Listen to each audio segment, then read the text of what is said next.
अस्सलामुअलैकुम, कैसे हैं आप सब। उम्मीद करती हूँ सब खैरियत से होंगे। आज मैं आपके साथ केबल टाई के बहुत ही अच्छे-अच्छे और अमेजिंग हैक्स शेयर करने जा रही हूँ और ऐसी खुफिया टिप्स शेयर करूँगी जो आपको पहले कभी किसी ने नहीं बताई होंगी और ना ही आपने कभी देखी होंगी। तो चलें आएँ शुरू करते हैं। उससे पहले अगर आपने मेरा चैनल सब्सक्राइब नहीं किया तो उसे सब्सक्राइब कर लीजिएगा ताकि मेरी आने वाली हर वीडियो की नोटिफिकेशन आप तक पहुँचती रहे। सबसे पहली टिप आपके साथ शेयर करूँगी। अक्सर इस तरह से होता है कि हम जब मशीन पर इस तरह का धागा यूज़ करते हैं जो बड़ी नलकी में होता है, तो जब हम इसे यूज़ कर रहे होते हैं तो ये नलकी कुछ इस तरह से घूमती रहती है। तो हमारे जब हम सिलाई कर रहे होते हैं, सिलाई में भी बहुत ही डिस्टर्बेंस होती है और धागा ऊपर से कभी-कभी टूट भी जाता है। तो हम क्या कर सकते हैं कि ये नलकी जो है वो एक जगह पर रहे। तो इसके लिए हमने यहाँ पर एक ग्लास ले लेना है, कोई भी आप कांच का ग्लास ले लें और इसके अंदर इस नलकी को हम रख देंगे और आप देखेंगे कि अब नलकी बिल्कुल भी इधर या उधर नहीं जाएगी, जस्ट अपनी प्लेस पर रहेगी और ग्लास के अंदर ही थोड़ी थोड़ी इस तरह से हमारा धागा निकलता रहेगा, लेकिन हमें कोई भी डिस्टर्बेंस वगैरह नहीं होगी। इस टिप को ज़रूर यूज़ कीजिएगा। आई होप आपके लिए यूज़फुल रहेगी। आ जाते हैं नेक्स्ट टिप की तरफ। ये भी मेरी सिलाई मशीन के हवाले से ही है। यहाँ पर अक्सर आपने देखा होगा इस तरह की जो मशीनें होती हैं, इसके ऊपर अक्सर हम 2 धागे भी यूज़ कर सकते हैं या 3 या 4 भी यूज़ कर सकते हैं। इसकी नीडल कुछ इस तरह से स्पेसिफ़िक होती है कि हम इसके ऊपर मल्टीपर्पज़ धागे को यूज़ कर सकते हैं, लेकिन इसके ऊपर स्पेस सिर्फ 2 ही नलकियों की दी हुई होती है। तो हम किस तरह से इसके ऊपर मल्टी नलकियाँ जो है वो 1 से ज़्यादा या 2 से ज़्यादा या 3 से ज़्यादा नलकियाँ यूज़ कर सकते हैं। उसके लिए यहाँ पर मैंने एक प्लास्टिक की बोतल का बॉटम का साइड कट कर लिया है और उसके ऊपर कुछ इस तरह से मैंने होल्स बना लिए हैं। आप चाहें तो 4-5 जितने होल्स बनाना चाहें बना सकते हैं। बहुत ही ईज़िली आप इसको यूज़ कर सकते हैं। तो यहाँ पर मैंने कुछ स्क्रूवर्स ले लिए हैं जो कि हम कबाब के लिए यूज़ करते हैं, तो उसको हम यहाँ पर यूज़ करने वाले हैं। इन होल्स के अंदर से हम एक नलकी को रखते हुए गुजारेंगे और इस तरह से कुछ हम अपनी नलकियों को स्टैक कर लेंगे। आप देखेंगे कि ये आपके लिए बहुत ही यूज़फुल हो जाएगा। अगर आपने बोबन में धागा भरकर भी कोई डिज़ाइनिंग वगैरह करनी हो तब भी आप इस तरह से धागा भर सकते हैं। 3 या 4 नलकियों में आप इकट्ठे धागा भर सकते हैं। तो यहाँ पर देखिए 3 नलकियाँ हमारी एट अ टाइम एक साथ काम कर रही हैं और धागा बिल्कुल नीटली और क्लीनली आ रहा है, कहीं से कम या ज़्यादा नहीं हो रहा और बहुत ही ईज़िली हम इससे काम कर सकते हैं। तो इस टिप को ज़रूर फॉलो कीजिएगा। आई होप आपको इसके बेस्ट रिज़ल्ट मिलेंगे।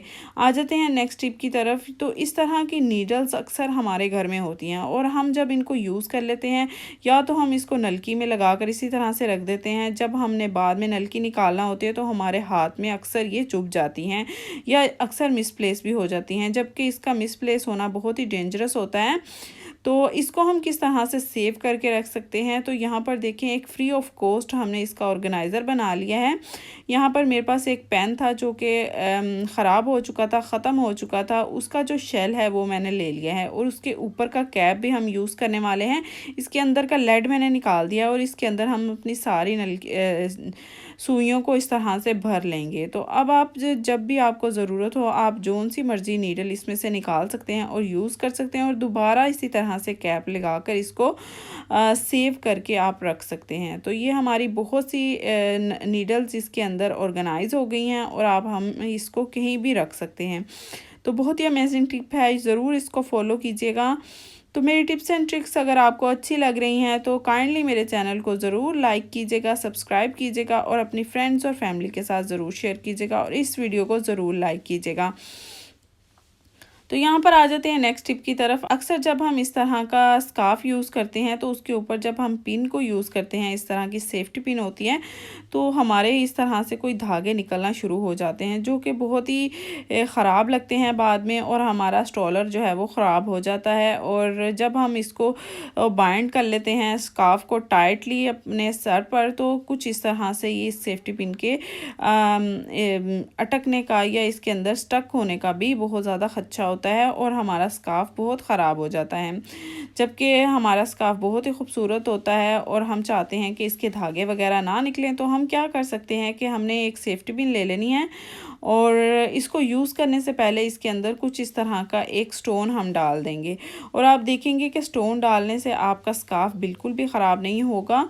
और एक और आपको इसका एडवांटेज मिलने वाला है कि जब आप इसको लगाएंगे तो ये आपका सेफ्टी पिन लगी हुई भी बहुत ही खूबसूरत लगेगी स्टोन के साथ, और साथ ही साथ हमारा जो स्कार्फ़ है वो भी ख़राब नहीं होगा। और आप देख रहे हैं कि अब जो सेफ्टी पिन का स्प्रिंग है इसके अंदर धागा, हमारा जो स्कार्फ़ के धागे हैं वो बिल्कुल भी नहीं फंस रहे और हमारा नीटली और क्लीनली हमने सेफ्टी पिन को लगा लिया है। तो आ जाते हैं नेक्स्ट टिप की तरफ। यहाँ पर ये स्कॉच टेप के हवाले से हैं और भी बहुत सी मैंने टिप्स एंड ट्रिक्स आपके साथ शेयर की हैं स्कॉच टेप के सिरे को लेकर कि हम इसको किस तरह से विजिबल रख सकते हैं कि हमें ये ढूंढना ना पड़े।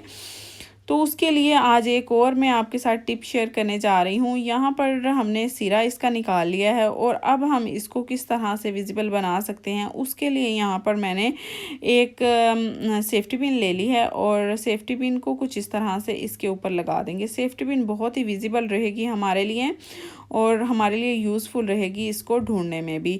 तो ये कुछ इस तरह से लगाकर मैंने इसे बाइंड कर दिया है और अब हमने इसको जब भी निकालना होगा आपने टेप को निकालना है और जस्ट सिरे से इसको कट करना है और जितनी भी हमें टेप चाहिए होगी उतनी हम इसमें से कट कर लेंगे और बाकी जो सेफ्टी पिन है वो ऊपर की साइड पर इसी तरह से लगा देंगे और आप देखेंगे कि ये बहुत ही यूज़फुल हो जाएगी हमारे लिए और हमें जो टाइम वेस्ट होता है हमारा सिरा ढूंढने में वो बिल्कुल भी वेस्ट नहीं होगा और हम अपना काम बहुत ही जल्दी और बहुत ही इजीली फिनिश कर सकेंगे। तो इस तरह से कुछ हम इसको लगा कर रख लेंगे तो बहुत ही ईजी हो जाएगा हमारे लिए।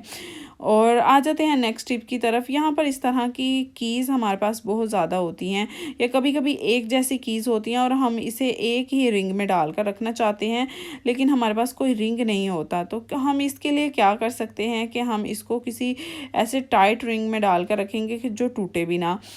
तो यहाँ पर अक्सर जो मेटल का होता है वो रिंग इसके लिए यूज़ किया जाता है, लेकिन अगर जब वो घूम जाए तो हम इस तरह की केबल टाई का यूज़ कर सकते हैं जो कि बहुत ही टाइट और बहुत ही ज़्यादा यूज़फुल होती है और ये इजीली निकलती भी नहीं है और ना ही टूटती है।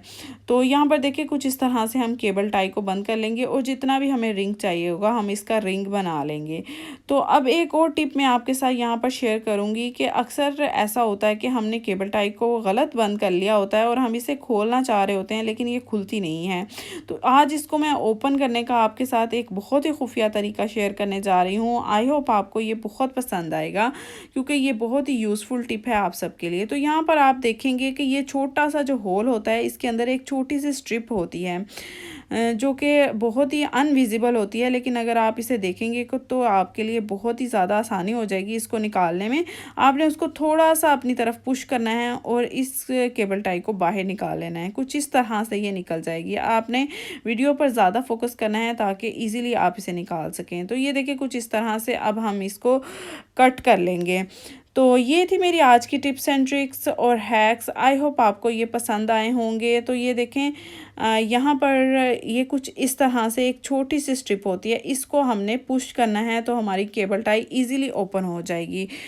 तो ये थी मेरी tips and tricks. I hope आपको पसंद आई होंगी। वीडियो अच्छी लगे तो लाइक शेयर और सब्सक्राइब ज़रूर कीजिएगा। मिलते हैं एक नई वीडियो के साथ। अपना बहुत सा ख्याल रखिएगा, दुआओं में याद रखिएगा। अल्लाह हाफिज़।